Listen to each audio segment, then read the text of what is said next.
Le monde moderne nous enseigne l'individualisme, l'idée que chaque destin est une ligne droite isolée des autres. Pourtant, dans la réalité de l'esprit, nous vivons dans une interdépendance sacrée.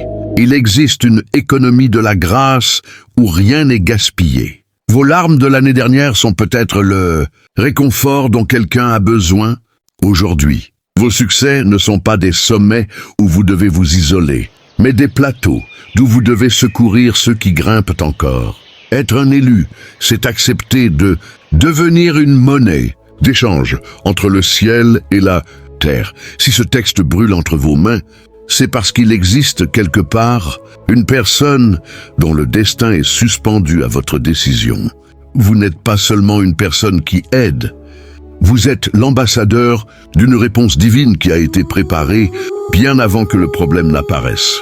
Tout commence par un cri.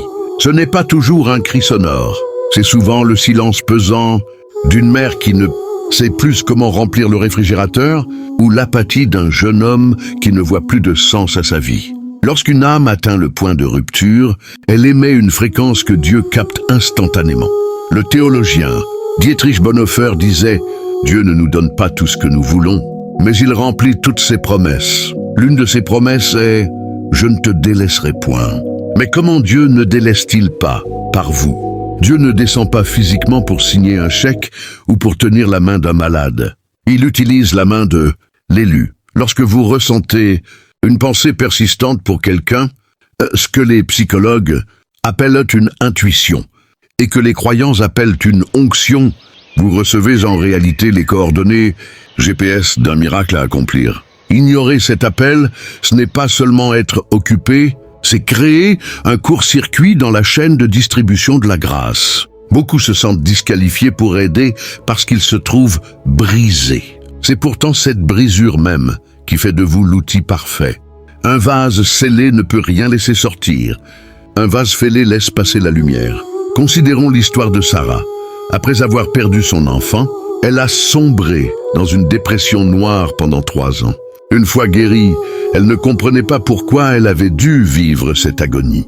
Un soir, elle ressentit l'impulsion de se rendre à une réunion où elle ne connaissait personne. Là, elle s'assit à côté d'une femme dont le regard était éteint. Sans réfléchir, Sarah murmura. La douleur finit par devenir une cicatrice. Elle ne reste pas une plaie ouverte. Cette femme avait prévu de mettre fin à ses jours ce soir-là. Pourquoi Sarah était-elle la réponse ? Parce qu'un psychologue n'aurait eu que des théories, mais Sarah avait la survie gravée dans ses yeux.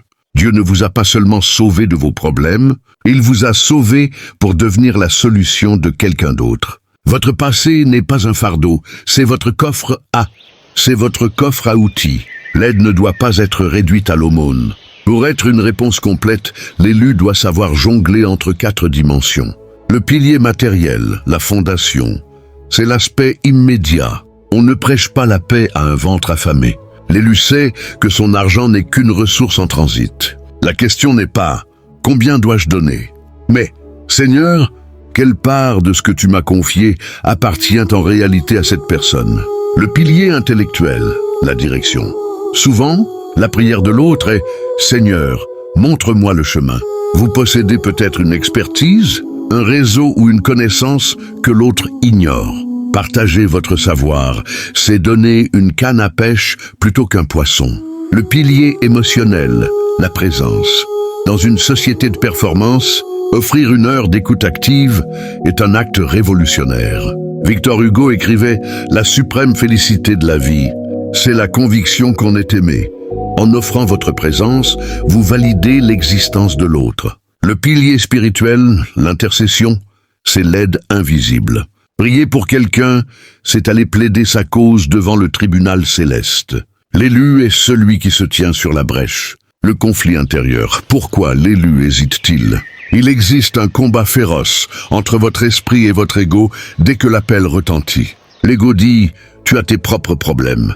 L'esprit répond « C'est en arrosant le jardin d'autrui que le tien fleurira ». Ne pas agir sous prétexte d'humilité est une forme cachée d'orgueil. C'est croire que le miracle dépend de votre perfection plutôt que de la puissance de Dieu. Dieu a utilisé un âne pour parler à Balaam. Il peut certainement utiliser un être imparfait comme vous. Le discernement supérieur, reconnaître le vrai appel. Tous les besoins ne sont pas vos appels. Si vous essayez de sauver le monde entier, vous finirez par ne sauver personne. L'appel divin apporte une conviction calme, même si elle est exigeante. La sollicitation humaine utilise souvent la culpabilité ou la pression sociale. L'élu demande chaque matin « Seigneur, qui as-tu mis sur ma route aujourd'hui ?» Le véritable appel s'accompagne toujours d'une provision, que ce soit une paix intérieure, un temps soudainement libéré ou une ressource inattendue. La préservation de l'élu, aider sans se consumer, c'est ici que beaucoup échouent. L'épuisement compassionnel est le piège de ceux qui oublient qu'ils ne sont que le canal et non la source. Le principe du retrait. Même Jésus se retirait dans le désert. Vous ne pouvez pas verser d'une coupe vide. La différence entre empathie et identification. Souffrir avec l'autre aide, mais se noyer avec l'autre ne sert à rien. Gardez vos pieds sur le rocher pour pouvoir tendre la main à celui qui est dans le torrent, le guide pratique de l'élu, 10 étapes vers l'action. Le silence matinal, accordez-vous 10 minutes de calme pour écouter les impulsions de votre cœur. L'écriture des noms. Si un nom revient sans cesse dans votre esprit, écrivez-le.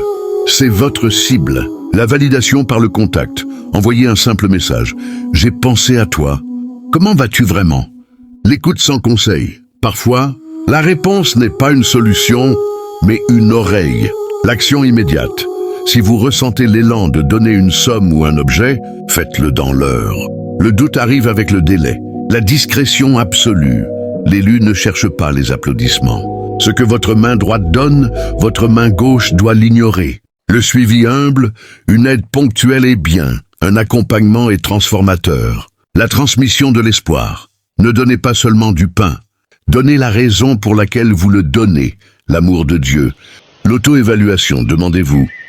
Est-ce que mon aide rend cette personne plus forte ou plus dépendante? Le retour à la source. Une fois l'action finie, rendez la gloire à Dieu pour ne pas nourrir votre ego. Le rendez-vous de l'éternité.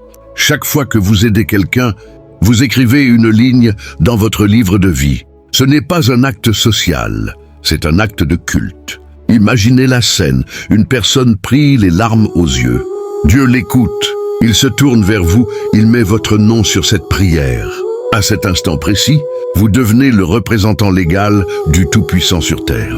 Ne laissez pas cette journée se terminer sans avoir été la réponse. Ne laissez pas ce murmure dans votre cœur s'éteindre sous le bruit des soucis quotidiens. Quelqu'un attend. Quelqu'un espère. Quelqu'un a besoin de savoir que Dieu existe encore. Levez-vous, élu. Votre mission commence maintenant. Soyez le visage de l'amour. Soyez la main qui relève. Soyez l'exaucement que le monde attend.